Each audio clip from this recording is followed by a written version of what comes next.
super summer blockbuster extravaganza. We're talking about all the video games based on the summer blockbusters. And action. Today on Judgment Day, we're taking a look at X2 Wolverine's Revenge for the PlayStation 2, Finding Nemo for the GameCube, Enter the Matrix for the Xbox, and we're looking at the games based on the Incredible Hulk.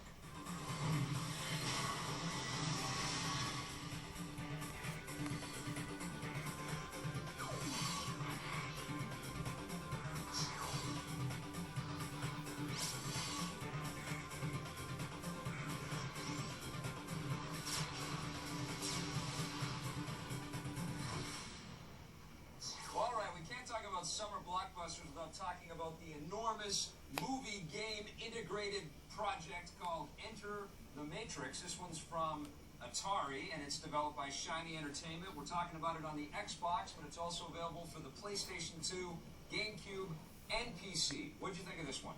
The thing that hits me about this game is that it's not really based around the movie. It's a whole other new storyline that is supposed to run parallel to the movie. Now, some people may think it's cool, and I've been reading a lot of interviews with the Wachowski brothers about the game. Wachowskis.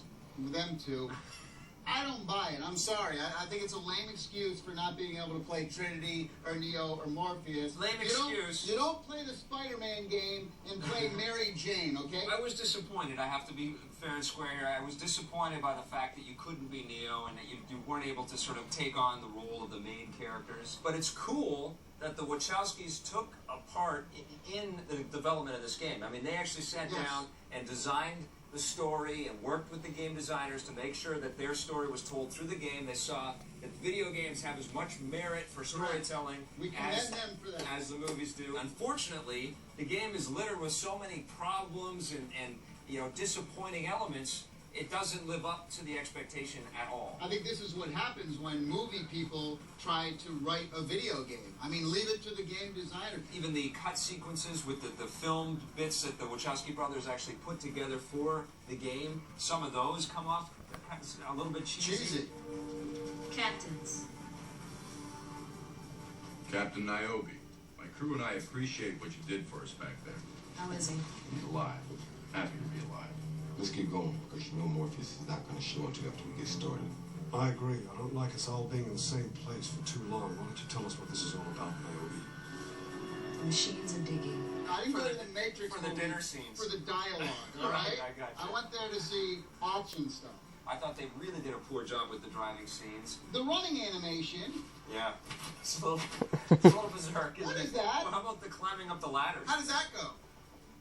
I didn't like the fact that the camera angles were a little bit wonky, and it feels more like the world is rotating around your character than you're moving the camera and running in different directions and stuff. That's the single biggest problem in the game is the controls, especially on the PlayStation 2, where your strafing is on the top buttons, and it's not like every other PlayStation 2 game out there like this where you have the control on the right joystick. On the Xbox, you actually fire your weapon by pressing the little black button.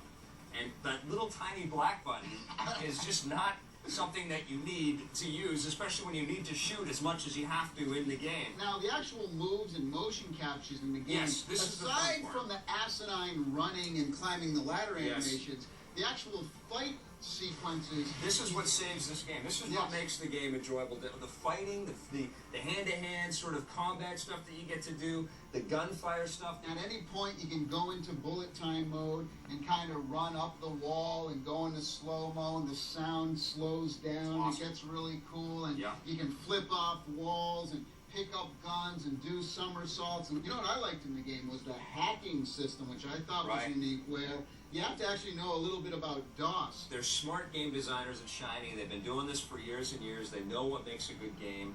Unfortunately, it's sort of the presentation that sort of undoes the experience here. I can only give this a 7 out of 10. I'm giving it a 7.5. On the positive side, the motion captures and action sequences are really well done.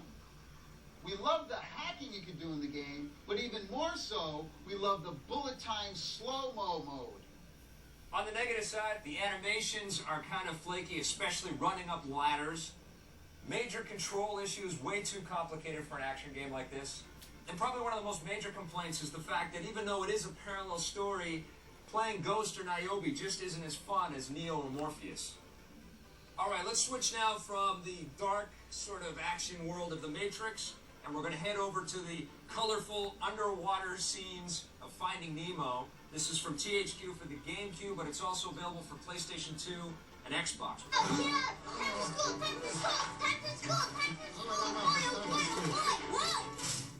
The Pixar movies, and Finding Nemo is definitely, one of the best. They always appeal to an older audience as well because there's lots of levels of comedy and there's lots of really amazing artwork and design that goes into these movies. It's one of those games where you just get in, it's simple to control. Right.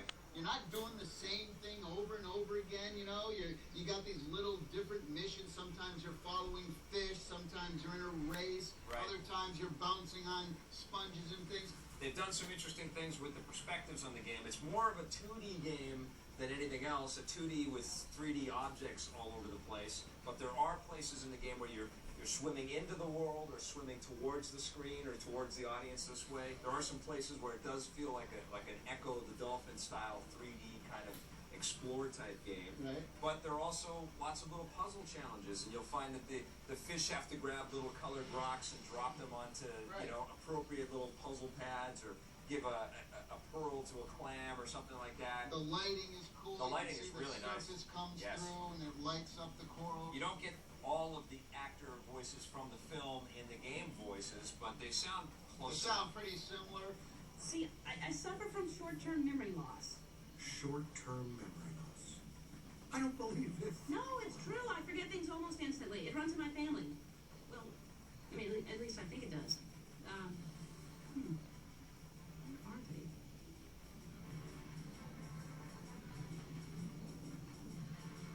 Can I help you? What was up with those loading screens, though? That's what I want to know. That's the biggest You got problem these with this game. 3-minute loading screens. You know what would make the loading screens better? What's that? Nemo's on the screen when it's loading. If he was pooping, that would have been fun. See, because I would have sat there for 10 minutes watching the fish poop. I'm going to give this game 7 out of 10. I'm giving it a 7 as well. On the positive side, the graphics in the game are very close to the source. Really nice looking stuff. The action transitions from 2D scrolling pieces to pseudo 3D action adventure kind of stuff. And the interaction between all the fishy characters is kind of fun, especially if you're a fan of the film. On the negative side, the loading time was absolutely horrendous. Although there are a lot of different things to do in this game, it's really skewed to a younger audience. Sometimes it's a little unclear on what your objectives are. Well, that's it for The Matrix and Finding Nemo. When we come back, we're going to take a look at X2 Wolverine's Revenge.